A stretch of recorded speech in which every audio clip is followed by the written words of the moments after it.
A material mistake that people make pretty commonly is to think about the format in which returns come to you in cash from your investments and confuse that with the format of the investments themselves. And by that, what I mean is that you commonly hear people say things like, well, I'll spend my income, but I don't want to dip into my principal. I get this much from my interest and this much from my dividend yield, and that's what I can spend. I really can't spend more than that. I'd be dipping into principal. You hear that pretty commonly. You may have said that yourself. Now, in reality, the only thing that really should matter to you and the way you should think about it is not that, but instead, what is your long-term total return reasonably expected to be, regardless of the format of how that total return is generated to you? Does that total return come from price appreciation,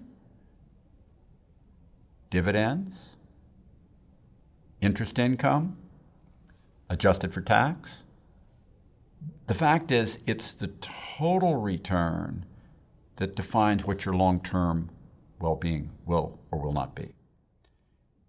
And that total return is what your target investment goal has to be aimed at.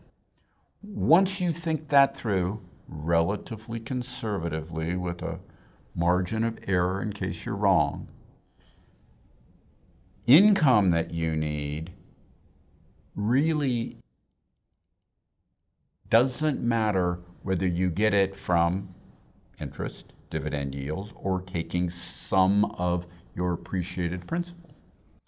The fact is, once you set a reasonable cash need level, you can generate your cash flow simply by doing what I call creating homemade dividends, which is harvesting just enough of your capital appreciation over time to cover that which you need, which is a reasonable percentage of your total and doesn't eat in too much to your long-term total return.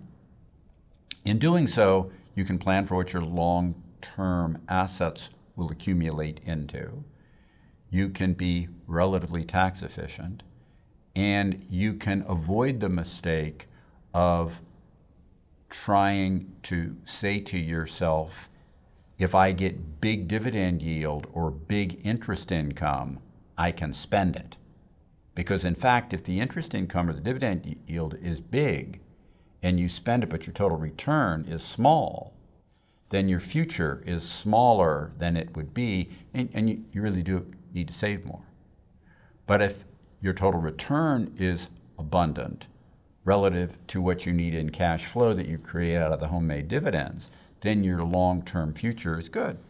And that's really what you should aim at, making your long-term future good.